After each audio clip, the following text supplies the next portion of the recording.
भवन निर्माण विभाग के मुख्य अभियंता तारिणी दास के यहाँ ईडी का छापा पड़ा है और जैसा कि जानकारी मिली है करोड़ों रुपए उनके घर से बरामद हुए, उनके ठिकाने से बरामद हुए हैं। अब सवाल यह उठता है कि तारिणी दास जैसे भ्रष्ट पदाधिकारी को किसका संरक्षण मिल रहा है।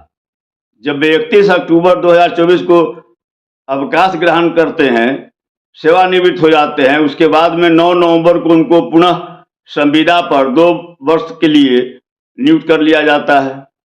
इतना ही नहीं, बगैर कैबिनेट के स्वीकृति के, कैबिनेट 9 नवंबर को उनकी नियुक्ति होती है और 19 नवंबर के कैबिनेट में उनको जो है सो नियुक्ति को स्वीकृति प्रदान की जाती है।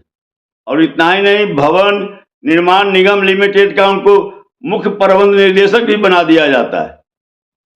तो किसका संरक्षण उनको मिल रहा है और किसके इशारे पर उनको जो है सो यह छूट मिली हुई है लूटने का।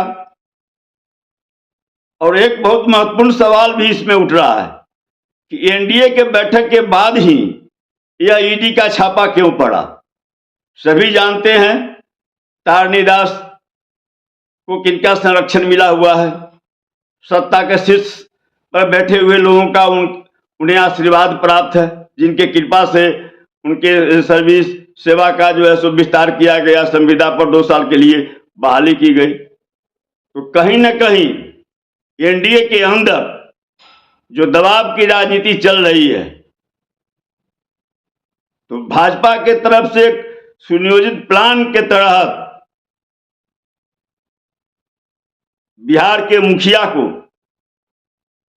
जिनके इर्द गिर्द रहने वाले लोगों का संरक्षण तारिणी दास को प्राप्त है, उन पर दबाव बनाने के लिए, उनको यह चेतावनी देने के लिए कि आप अगर इधर से उधर किए तो यह ईडी जो है सो तारिणी दास और संजीव हंस जैसे लोगों के माध्यम से आप तक भी पहुंचेगी। तो यह एनडीए के अंदर जो दबाव की राजनीति चल रही है और कहीं ना कहीं भाजपा का जो तरीका रहा है राजनीति करने का, ईडी, आईटी, सीबीआई के माध्यम से लोगों को अपने प्रभाव में लेने का, लोगों के ऊपर उस पर दबाव बनाकर उन्हें जो है सो सीधा रखने का, तो वही दिखाई पड़ रहा है। क्योंकि टाइमिंग को लेकर जरूर सवाल उठ रहा है कि एनडीए की बैठक हुई और उसके बाद जो सो छापामारी आज सवेरे शुरू हो गया। तो 2 महत्वपूर्ण बिंदु हैं तारिणी दास के छापा पर कि किन लोगों का संरक्षण को मिला हुआ है, और टाइमिंग को लेकर कि आखिर इसी समय उनके ऊपर छापा क्यों पड़ा चुकी है। 1 दिन 2 दिन में तो यह करोड़ रुपया का कलेक्शन हुआ नहीं होगा।